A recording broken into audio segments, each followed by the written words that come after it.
सारी खबरें शुभ नहीं होती, कुछ मंगल भी होती है, और जो ना शुभ है ना मंगल है वो करती है सावधान। शुभ बताने, मंगल दिखाने और सावधान करने आपके साथ में हूं शुभम सिंह। और आज हम बात कर रहे हैं सुपर ब्लू मून की, जो आज की रात आसमान पर नजर आ रहा है। सुपर है क्योंकि आकार में बड़ा दिखाई दे रहा है, और ब्लू है क्योंकि एक सीजन में इस दफे 4 पूर्ण चांद नजर आने वाले हैं और यह तीसरा है। सुपर ब्लू मून एक शानदार खगोलीय घटना है जिसका दीदार जल्दी ही नहीं होता, लेकिन भारतीय परंपरा के हिसाब से आज का दिन गजब के संयोग वाला है। सावन का आखिरी सोमवार, पूर्णिमा और रक्षाबंधन का त्योहार। इस खास दिन के सभी पहलुओं पर बात करेंगे, इसका किस्मत कनेक्शन भी समझेंगे। इसके साथ ही आज शिवालयों में उमड़ी भक्तों की भीड़ भी दिखाएंगे। लेकिन शुरुआत करते हैं सुपर ब्लू मून से। आज की रात जो चांद है वो बहुत खास है क्योंकि अपने आकार से करीब 14% बड़ा नजर आ रहा है। रात करीब 12 बजे ये अपने पूरे विशालकार आकार में नजर आएगा। जाहिर है इसकी रोशनी भी ज्यादा होगी। सुपर मून के साथ ब्लू मून का संयोग भी गजब है। तो चलिए आपको बताते हैं सुपर ब्लू मून क्यों है खास और खगोल वैज्ञानिक की नजर में इसकी क्या खासियत है, क्या अहमियत है। आइए समझते हैं।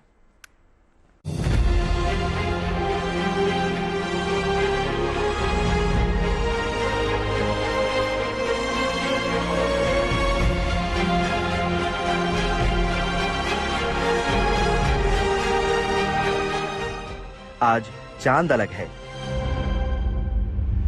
खास है। वजह यह है कि धरती के बेहद पास है, इतना पास कि इसका आकार बड़ा नजर आ रहा है।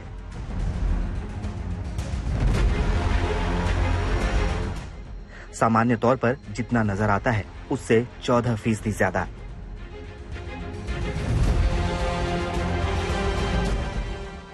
और क्योंकि आज की रात ये धरती के बेहद करीब है, इसलिए इसकी रोशनी भी बहुत ज्यादा महसूस हो रही है।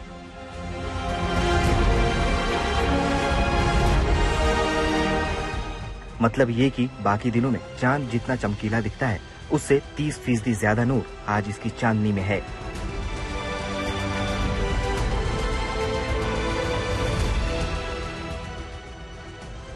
इस तरह आज रात ज्यादा बड़ा भी है और ज्यादा रोशनी भी। इसी घटना को खगोलीय शास्त्र में सुपर मून कहते हैं। नासा के मुताबिक 19 अगस्त यानी सोमवार से मंगलवार के बीच की रात तक आसमान में सुपर मून रहेगा। इस खास चांद का दीदार कीजिए, लेकिन ये भी समझ लीजिए कि ऐसा क्यों होता है।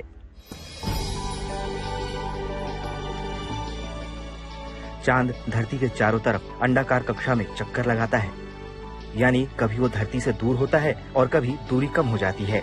आमतौर पर चांद की दूरी धरती से 4,06,300 किलोमीटर रहती है, लेकिन अंडाकार कक्षा पर चांद बेहद करीब होता है तो दूरी 3,56,700 किलोमीटर हो जाती है। दूरी कम हो जाती है तो उसका आकार 12 से 14% बड़ा दिखता है।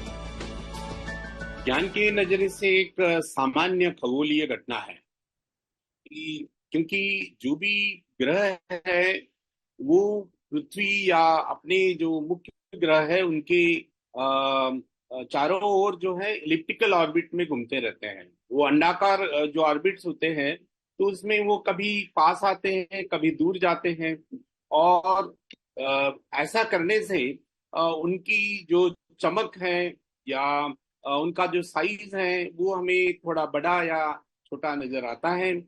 और ये एक सुपरमून की आज की जो घटना है वो उनमें से ही एक खगोलीय घटना है।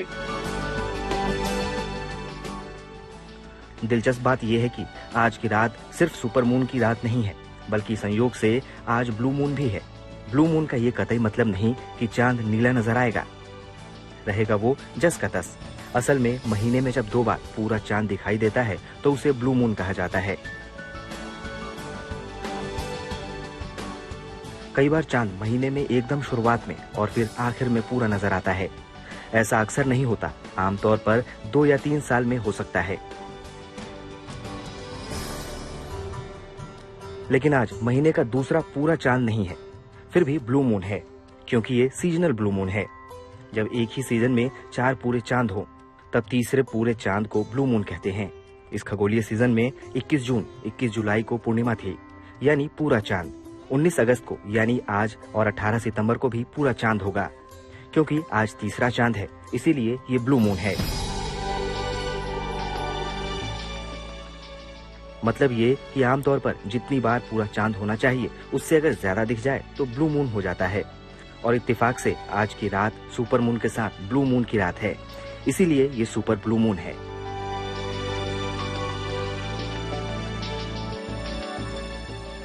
पिछले साल यानी 2023 में 30 अगस्त को दुनिया ने सुपर ब्लू मून देखा था और उसकी तस्वीरों ने दुनिया को दंग कर दिया था।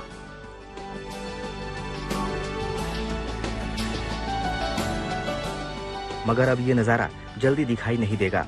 नासा के मुताबिक अगला सुपर ब्लू मून साल 1937 में देखने को मिलेगा, यानी 13 साल बाद। इसीलिए चांद का दीदार कीजिए, ऐसी चांदनी रोज नहीं होती।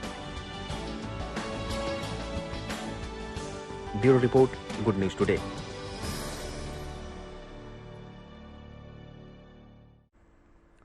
खगोल विज्ञान में सुपर ब्लू मून एक विलक्षण घटना है और चांद जब धरती के बेहद करीब होता है तो बेहद खूबसूरत होता है। उसकी रोशनी दिल चुरा लेती है। लेकिन ज्योतिष के हिसाब से आज के दिन की क्या अहमियत है, इसका क्या किस्मत कनेक्शन है, बता रहे हैं ज्योतिष प्रतीक भट्ट। देखिए, सुपर ब्लू मून की जो स्टोरी है वो ये है कि जब भी पूर्णिमा के दिन होता है, चंद्रमा अपने पूर्ण रंग में होता है, 16 कला संपूर्ण होता है, तो उस दिन उसका साइज कहीं ना कहीं अद्भुत होता है, बड़ा होता है। इसीलिए इस साल 2024 के दिन खासतौर से सोमवार को जो ये 4 बार पड़ रहा है, तो इसे सुपर ब्लू मून की संज्ञा दी जा रही है। सुपर ब्लू मून मतलब कि अपने आप में बड़ा वैभवशाली चंद्रमा। निश्चित तौर पर यह अपने आप में ज्योतिष के रूप में बड़ा ही लाभकारी हो जाता है। और ज्योतिष के हिसाब से ऐसे दिन अगर किसी ने शंकर जी की पूजा कर ली या ओम श्राम श्रीम श्रोम सह चंद्रम सै नमः इस मंत्र का पाठ कर लिया तो चंद्रमा बली हो जाता है। कुंडली में चाहे वो किसी भी स्थिति में हो, शनि के साथ विष योग बना रहा हो, राहु के साथ ग्रहण योग बना रहा हो या चंद्र मंगल होकर लक्ष्मी योग बना रहा हो, आपके लिए लाभकारी हो जाता है। चंद्रमा को अर्घ्य दें, उसी के साथ साथ शिव पार्वती की पूजा करें।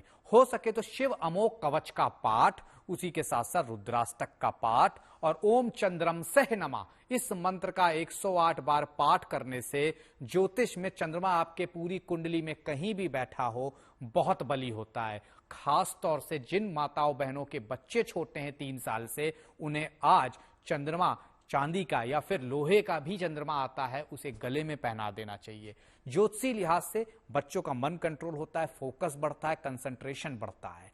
और पूर्णिमा का दिन होने की वजह से चंद्रमा संबंधित दान, चाहे वो चावल का हो, चाहे दूध का हो, चाहे दही का हो, वो कर देने से अति लाभकारी हो जाता है ये चंद्रमा। तो निश्चित तौर पर आज के दिन को यूटिलाइज करिए। ज्योतिषी लिहाज से सोमवार का दिन है, सावन है, सुपर ब्लू मून है, ये तीनों चीजें एक साथ आपको नहीं मिलेंगी। ये पूजा पाठ जरूर करिए और चंद्रमा से लाभ लीजिए। आज सावन का आखिरी सोमवार है, इसके साथ ही सावन विदा हो गया। आज सुबह से ही लंबी लंबी कतारें मंदिरों के बाहर लग गई थी। भक्तों ने अपने आराध्य का जलाभिषेक किया, पूजा की। कहते हैं समुद्र मंथन से निकले विष को भगवान शिव ने अपने कंठ में धारण किया था। तब देवताओं ने भगवान शिव पर गंगा जल चढ़ाया था, उन्हें पंचामृत से स्नान करवाया था ताकि उन्हें शीतलता मिले। अनंत काल से सावन में भगवान शिव को जल अर्पित किया जाता रहा है। सावन के अंतिम सोमवार को भी भक्तों ने उनका जलाभिषेक किया। देखिए ये रिपोर्ट।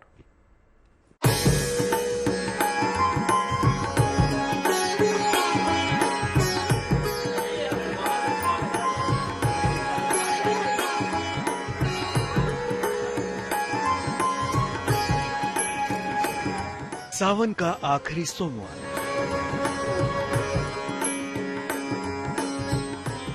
आस्था और शिव भक्ति के महीने का आखिरी दिन। कितना अच्छा संजोग रहा। इस साल सावन की शुरुआत भी सोमवार से हुई और समापन भी। और मंदिरों, शिवालयों में हर हर महादेव की गूंज रही। भक्तों ने महादेव का दूध और जल से अभिषेक किया। देश के तमाम शिव मंदिरों में पहुंचे भक्तों ने महादेव की पूजा की, उनकी आरती उतारी। प्रयागराज के मनकामेश्वर मंदिर में सुबह से ही भक्तों का तांता लगा रहा। भगवान भोलेनाथ को जल चढ़ाने के लिए श्रद्धालु उमड़े। एक तो सावन का आखिरी सोमवार, दूसरे रक्षाबंधन का त्योहार। इससे बढ़कर पावन संजोग और क्या हो सकता है। आज सावन का 5वां और आखिरी सोमवार है और खास बात यह है कि आज रक्षाबंधन भी है कि ये यहाँ पर जो भगवान भोलेनाथ हैं, ये काम को भस्म करके स्वयं यहाँ विराजमान हुए थे। और यहाँ ऐसा मंदिर है जो भी यहाँ सभी सावन में आकर के सोमवार में जो भी जलाभिषेक करता है उनकी हर मनोकामनाएं पूरी होती हैं। देश के सभी शिवालयों में भक्तों ने बेलपत्र, दूध, दही और जल से भगवान शिव का अभिषेक किया। सावन के आखिरी दिन अपनी मनोकामना पूरी होने के लिए पूजा की। उज्जैन में भी बाबा महाकाल का भव्य श्रृंगार किया गया। गर्भगृह में सबसे पहले भगवान का जलाभिषेक और पूजन दर्शन करके श्रृंगार किया गया। भगवान का शुद्ध जल से स्नान किया गया। फिर पंचामृत अभिषेक के बाद केसर युक्त जल अर्पित किया गया। मंदिर में जैसे ही भगवान के दर्शन शुरू हुए, वैसे ही चारों ओर जय श्री महाकाल का उद्घोष गूंज उठा।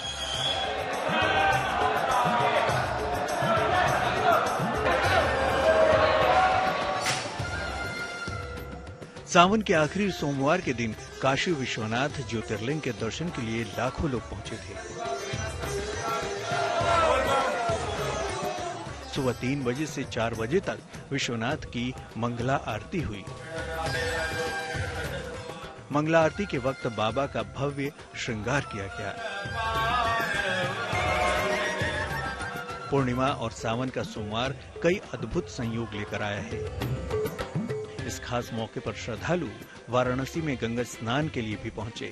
सुबह सवेरे भक्तों ने गंगा में आस्था की डुबकी लगाई और मां गंगा का आशीर्वाद लिया।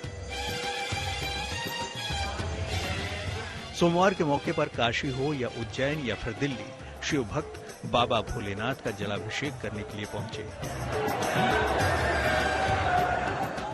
दिल्ली के गौरी शंकर मंदिर में भी भक्तों ने महादेव का जलाभिषेक किया।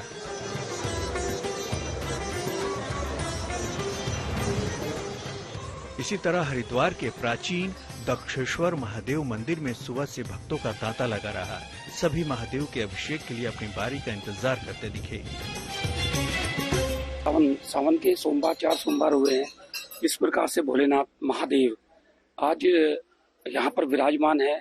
ऐसा षष्ठी का संचालन, जैसे राजा दक्ष को उन्होंने वरदान दिया था कि 1 महीना यहीं से षष्ठी का संचालन करेंगे। ऐसी मान्यता है कि दूध, दही, घी, बेलपत्र, शक्कर, गंगा जल इत्यादि का अभिषेक करने से भोलेनाथ प्रसन्न होते हैं। वैसे तो ये भोलेनाथ हैं, बहुत ही भोले हैं। अगर 1 लोटा सच्चे मन से गंगा जल अर्पण कर दे भोलेनाथ को तो भगवान प्रसन्न हो जाते हैं। हर मंडे को यहीं आते हैं और वैसे तो हम बहुत दूर से भी आते हैं, बट यहीं आके हम रुकते हैं। मुझे कुछ मांगना है, मैं सिर्फ अपने भोले बाबा मेरे पापा ही हैं, तो मैं सिर्फ उनसे मिलने आती हूँ। सावन का महीने का आज आखिरी सोमवार है, पूर्णिमा है और आज का दिन भगवान शिव के स्कंदखल महानगरी में ऐसा है कि भगवान शंकर ने दक्ष प्रजापति को ये वरदान दिया था। ऐसा कहते हैं कि सावन भर भगवान कनखल में निवास करेंगे। तो भगवान कनखल दक्षेश्वर महादेव है, बहुत अति प्राचीन मंदिर है। कनखल में और दक्ष भगवान के ही आश्रित ये सारी नगरी है। ये हर की पौड़ी से जल लाए थे, फूल हो गए, भांग धतूरा हो गया, कमल का फूल हो गया। मांगे क्या मांगे बोले शंकर, वो ही मिल जाए, सब कुछ है, तो बस वही मिल जाए। आओ दर्शन करो। शिव के 12 ज्योतिर्लिंगों में से एक देवघर में बाबा वैद्यनाथ मंदिर तो जैसे आस्था के सैलाब से भर गया। सुबह सवेरे हजारों भक्त बाबा का जलाभिषेक करने पहुंचे। ये तस्वीरें यूपी के चंदौली की हैं, जहां सावन के आखिरी सोमवार से पहले बर्फ का अनोखा और अद्भुत शिवलिंग बनाया गया।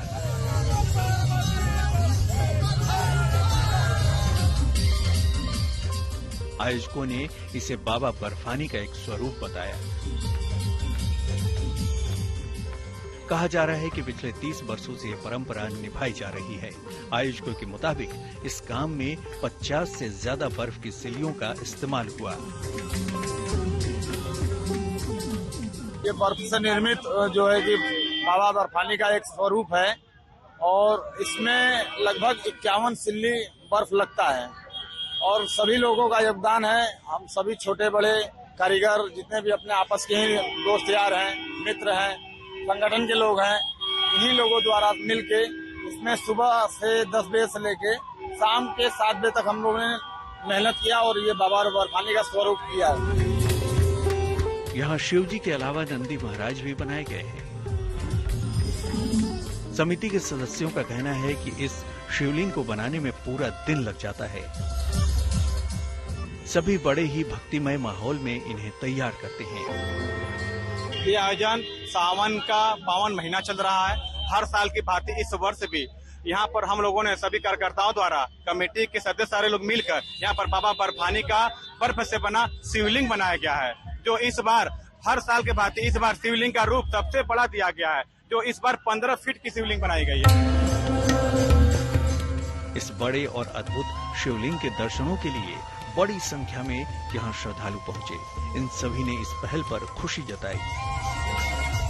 तो मैं फर्स्ट टाइम देख रही हूँ, मैं प्रॉपर बिहार की हूँ, मैं फर्स्ट टाइम मुगलसराय में आई। बहुत यूनिक लग रहा है ये शिवलिंग देख के, और कितने सारे यहाँ पे भीड़ है। सावन लास्ट सोमवार है कल। बहुत ही भव्य शिवलिंग बनता है यहाँ पर, जबकि हर सावन के लास्ट के पहले एक दिन बनता है।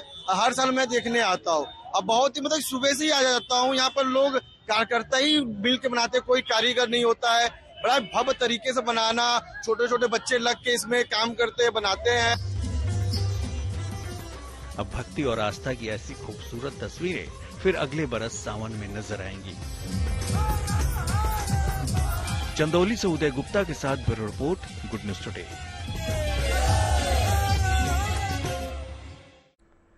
आज देश भर में राखी का त्यौहार धूमधाम से मनाया जा रहा है। रक्षाबंधन की खूबसूरत तस्वीरें देश भर से आई है। उसमें सबसे खूबसूरत भगवान राम लला को राखी बांधने वाली तस्वीर है। अयोध्या में रामलला की प्राण प्रतिष्ठा के बाद ये पहला रक्षाबंधन का त्यौहार है। ऐसे प्रभु श्री राम के लिए उनकी बहन शांता की तरफ से अंबेडकर नगर से भी राखी भेजी गई। दूसरी तस्वीर अटारी बाघा बॉर्डर की है, जहां सेना के जवानों को बहनों ने राखी बांधकर रक्षाबंधन का त्यौहार मनाया। पीएम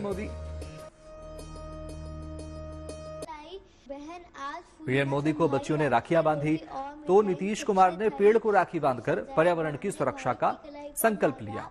बहनों ने सरहद पर तैनात जवानों को राखी बांधी, जो दिन रात देश की सुरक्षा में मुस्तैद खड़े हैं। देखिए हमारी रिपोर्ट।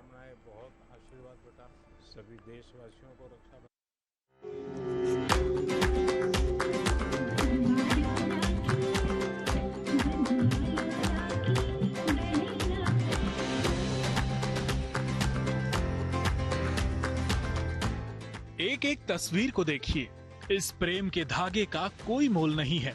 राजस्थान के जैसलमेर में भारत पाकिस्तान बॉर्डर से ये दिल छू लेने वाली तस्वीरें आई हैं। दिन और रात देश की रक्षा के लिए जान न्यौछावर करने वाले इन जवानों की कलाई कहीं सूनी न रह जाए, इसके लिए यहाँ विशेष इंतजाम किए गए हैं। बॉर्डर पर तैनात महिला जवानों ने अपने पुरुष साथियों को राखी बांधकर उनकी लंबी उम्र की दुआ मांगी। सरहद पर अपने घर से दूर यहाँ पर बैठ के ड्यूटी कर रहे हैं, सीमा की निगरानी कर रहे हैं, और आज रक्षाबंधन का जो पावन त्योहार है उस पर सारी हमारी महिला कार्मिकों ने राखी हमारे पुरुष भाइयों को बांधी है, और ये बड़े उत्साह से त्योहार मनाया जा रहा है। क्योंकि हम इतने दूर है परिवार से, तो हमारे लिए हर त्योहार में घर जाना बहुत मुश्किल है, और ना ही हमारे घर वाले हमसे इतने दूर आ सकते हैं मिलने। तो हमारे लिए यही भाई बहन है, हम यही हमारे सारे रिलेटिव्स है, फ्रेंड्स है और दोस्त है, सभी है, तो हम इनके साथ रक्षाबंधन, होली, दिवाली सब मनाते हैं। उधर जम्मू के सुचेतगढ़ इलाके में बीएसएफ जवानों के साथ स्कूली छात्राओं ने रक्षाबंधन मनाया। इस दौरान छात्राओं ने जवानों के माथे पर तिलक लगाया, उनकी कलाइयों पर राखी बांधी और उनकी लंबी उम्र की कामना की। क्योंकि ये लोग अपने घरों से दूर, अपनी बहनों से, परिवारों से सबसे दूर यहाँ पर हमारी और हमारे देश की सेवा करने, हमारे देश की रक्षा करने के लिए यहाँ पर आए हैं। इन लोगों को इनके घर वालों की कमी महसूस ना हो, इसी के लिए हम यहाँ पर इन्हें राखी बांधने आए हैं। मैं अपने फौजियों लोगों को राखी बांध रही हूँ, क्योंकि ये हमारी रक्षा करते हैं। ये अपनी बहनों के पास नहीं जा सकते, ये अपना घर परिवार छोड़कर यहाँ पे हमारे लिए आए हैं। तो आज मैं इनको राखी बांधने आई हूँ और भगवान से इनकी लंबी आयु के लिए प्रार्थना करूँगी। वहीं असम के बोंगाई गांव में कुछ महिलाओं ने पुलिस अधिकारियों और जवानों के साथ रक्षाबंधन का त्योहार मनाया। इस दौरान महिलाओं ने उनकी कलाइयों पर राखी बांधकर उनकी सलामती की दुआ मांगी। जैसलमेर से विमल भाटिया और असम के बोंगाई गांव से विकास शर्मा के साथ bureau report, good news today. उम्मीद है आपका दिन शुभ रहा होगा। कल की मंगल कामना के साथ आपको रहना है सावधान भी। अभी के लिए मैं शुभम आपसे आपकी शुभरात्रि की कामना के साथ लेता हूं विदा। नमस्कार।